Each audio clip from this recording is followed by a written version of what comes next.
সুপ্রিয় সুধী, আমরা জাতীয় প্রেস ক্লাবের সামনে স্বতন্ত্র ইবতেদায়ী মাদ্রাসা এবং এই স্বতন্ত্র ইবতেদায়ী মাদ্রাসার কেন্দ্রীয় নেতৃবৃন্দদের মধ্যে একজন উল্লেখযোগ্য।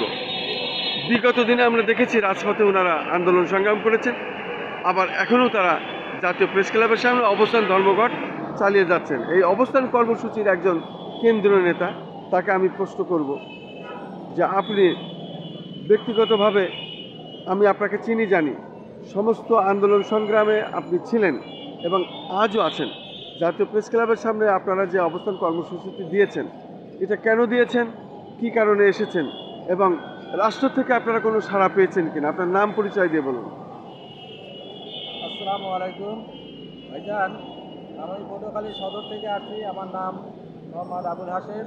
আমি স্বতন্ত্র ইবতেদায়ী মাদ্রাসা প্রধান শিক্ষক এবং স্থানীয় যে আমার জেলা পর্যায়ের এখানে আমি একজন সেক্রেটারি। তো আমার দেখছেন যে স্যার, আপনি হয়তো সবসময় জানেন ভাইজান, দেখছেন যে আমরা এই 18 সাল থেকে আন্দোলন করে এই পর্যন্ত সর্বশেষ 28 তারিখে সরকার যে ঘোষণাটা দিল যে আপনাদের একটা জাতীয়করণ করা হয়নি, কিন্তু এই 28 তারিখে ঘোষণার পরও কোনো আমরা ফলাফল না পাওয়ার পর আমরা 14 তারিখে আবার ঠিকই 14ই সেপ্টেম্বর আমরা মাঠে আসি। 14ই সেপ্টেম্বরে সচিব মহাদারা বলেছেন যে আপনাদের 1 মাসের ভিতরে আপনাদের একটা ব্যবস্থা করা হয়নি, কিন্তু অদ্য পর্যন্ত আমরা 1 মাসের ভিতরে কোনো সারা শর্ত না পাওয়ায় আমরা আজকে এখন মাঠে আসি। আমাদের দাবি তো একটাই, যে আমাদের নির্বাচনের জন্য বলা হয়েছে এবং আমরা তো শিক্ষক মানুষ, আমরা তো মাদ্রাসায় থাকবো, আমরা ছেলেমেয়েদের পড়াশোনা করবো, আমরা কেন রাজপথে আসবো? এ কথাটা আমরা সরকার মহাদারকে বারবার বলা হয়েছে। সর্বশেষ যে আমাদের তত্ত্বাবধায়ক সরকারের সরকার তাকেও আমরা বলছি একটা আশ্বাস দিয়েছে। এখন এই জন্য তো আমাদের কোনো মাঠে আসা। এই জন্য ভাই, সাংবাদিকরা আপনাদেরকে অসংখ্য ধন্যবাদ। আমাদের প্রকাশ করছেন বা দেখাইছে, আমি বলি যে ভাই, সবার কাছে, সমস্ত মানুষের কাছে যেন এটা পৌঁছা যায় যে আসলে তাদের ন্যায্য দাবি। 40 বছরও তারা শিক্ষকতা করছে। এমনও মাদ্রাসা আছে, আমার মাদ্রাসা থেকে ট্যালেন্ট বৃদ্ধি পাইছে, বোর্ডওয়ালারা, ট্যালেন্ট বৃদ্ধি পাইছে। বোর্ডের স্যারেরা দেখে আশ্চর্য হয়েছে যে যারা বেতন পায় না, পেটে ভাত নেয়, অথচ ছেলেমেয়েদেরকে পড়াইয়া তারা ট্যালেন্ট বৃদ্ধি পাইছে।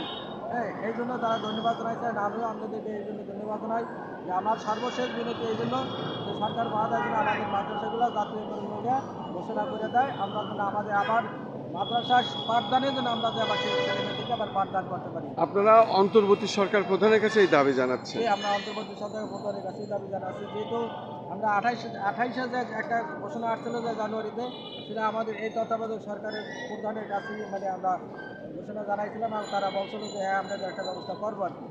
সর্বশেষ 14 তারিখে যে ঘোষণাটা আসছিল যে 1 মাসের ভিতরে সচিব মহোদয় বলছিল যে 1 মাসের মধ্যে আপনাদের একটা ব্যবস্থা করবো, কিন্তু 1 মাস পার হয়ে যাওয়ার পরে তারপর আমরা আবার এই শিক্ষক মানুষ, এই যে ছেলে মেয়ে না খাওয়ার কারণে আজকে আমরা মনে করেন যে প্রেস ক্লাবের সামনে আবার আসছি।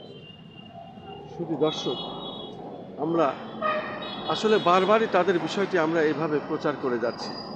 মূলত তারা মানবতার জীবনযাপন করছে এবং অন্তর্বর্তী সরকার প্রধানের প্রতি তাদের দাবি, যেহেতু শান্তিতে নোবেল বই প্রফেসর ডক্টর মোহাম্মদ ইউনূস সাহেব, উনি শিক্ষক মানুষ, শিক্ষকদের উনি ভালোবাসেন, সেই কারণেই তারা জোরালো দাবি জানাচ্ছেন এই অন্তর্বর্তী সরকার প্রধান প্রফেসর ডক্টর মোহাম্মদ ইউনূস সাহেবের কাছে তাদের মূল দাবি, এবং তারা দাবিটা মেনে নিলেই তারা চলে যাবে মাদ্রাসায়। এই কথাই তারা বলছে যে আমরা থাকবো ছাত্রদের পাশে, আমরা কেন রাজপথে এইভাবে থাকবো, এটা আমরা চাই না।